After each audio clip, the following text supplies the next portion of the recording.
So, this is my 60th review. And yes, I know the 50th review of the Final Fantasy VII games is technically ongoing. Why did I choose Return to Zork? It's because I was generally known for my videos or reviews about the Zork series?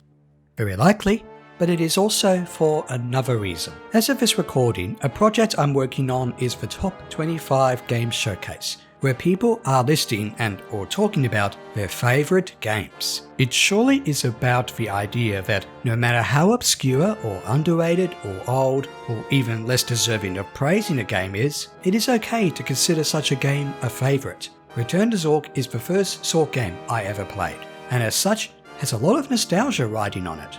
I do really like this game, but it is more complicated than that. Let's analyse why in this review.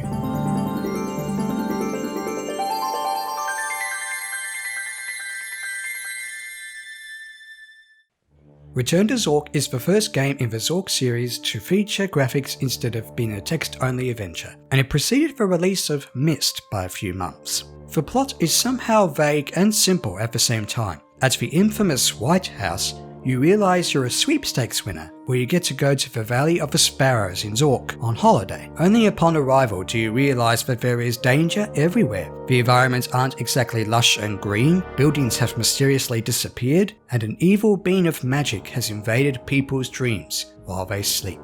The story mostly is made out to be a holiday changed to a fight against evil magical antagonists. The story is vague even with the references to Zork. Why the White House is at the beginning is not really explained. The backstories, such as the bright substance known as Illuminite, don't really seem to be connected to the story, besides being hints to puzzles. While you do get to explore the great underground empire of Zork, in the thrilling way that surely made the original Zork text adventures so appealing, purists may take issue with a game taking place much later in the timeline and either removing or contradicting fantasy elements such as elves, dwarves, and even an important sword. Being the first Zork game with graphics, the presentation is noteworthy in regards to increased storage of CD-ROMs. The graphics, while nothing great today, were pretty decent back in 1993, almost painterly, while being mostly realistic at the same time. It also features digitized footage of actors as the characters, with a few actors that one may recognize. The sound is mostly better than the graphics, with a lot of really nice music tracks. These are mostly ominous in tone, with a few light-hearted or catchy ones thrown in for good measure. A few of the loops are annoying, plus one of the tracks sounds similar to Pavane by Gabriel Fauré for some reason.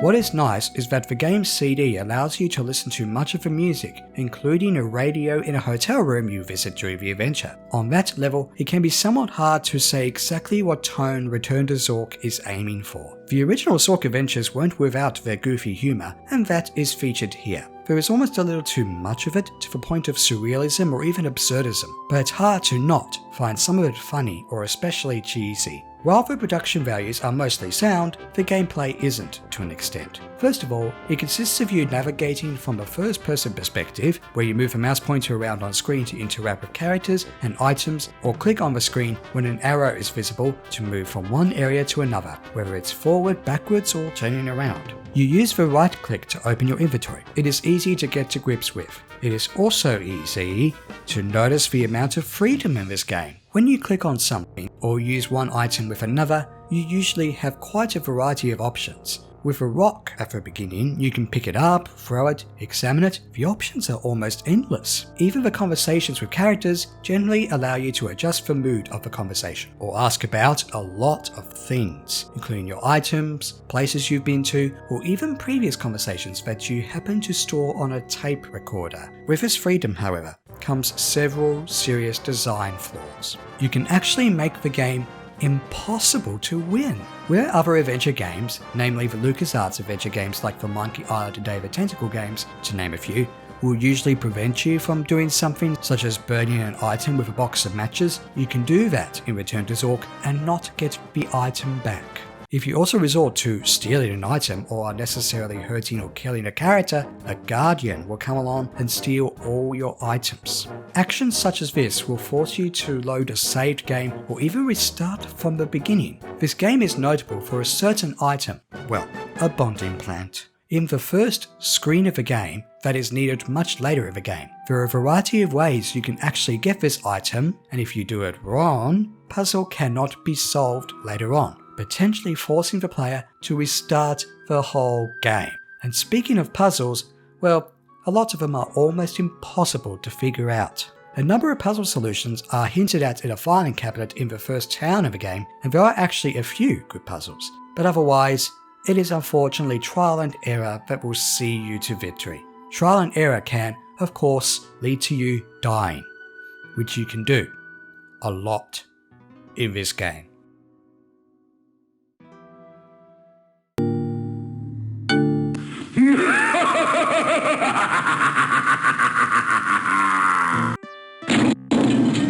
Some guest!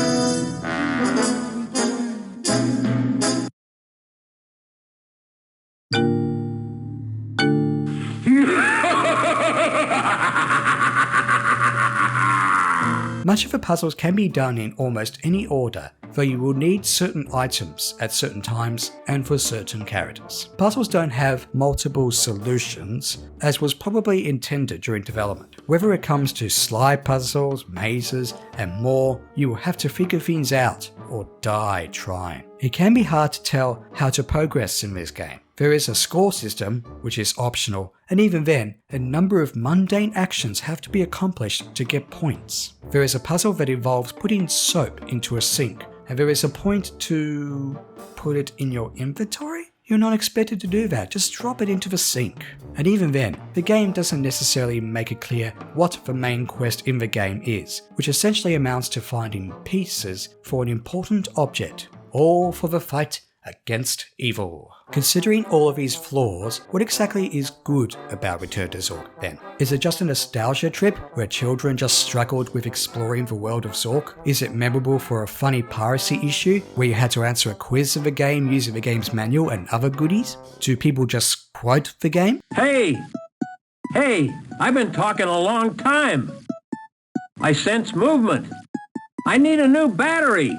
Can you hear me? A new battery! Want some rah? Of course you do. Or is it all just bad design, or a bad adaptation of the Zork series that purists would take issue with? Well, much of what made Zork appealing in the first place is still here, complete with goofy humour, some fantasy, mazes, puzzles, the good and the bad ones, and above all, interesting lore and world building that is mostly fine regardless of the loss of well-written text descriptions from before. The surrealism and humour are above all what makes Return to Zork an interesting experience. If you really want to experience it, and it's usually priced reasonably on GOG and Steam, it is mostly best to do most of the game with a walkthrough, and sometimes just do out of the ordinary things to see what things happen. There are plenty of surreal and fantastical things to see whether you progress accordingly or not. Don't forget to save! The production values are again good, though depending on how you play or install the game, there are some graphic and sound issues, such as static or distortion on occasion. In retrospect, much of the other Zork games were designed better. Even the surprisingly darker Zork Nemesis and nicely faithful Zork Grand Inquisitor had better puzzle design. But I have fond memories of this game, such as being stuck on the impassable road to the south near the game's beginning. Such good memories, no matter how I notice the design flaws as I get older. And it introduced me to the Zork series and adventure gaming in general. Return to Zork is an above all strange and memorable chapter in not just the Zork series, but in gaming history.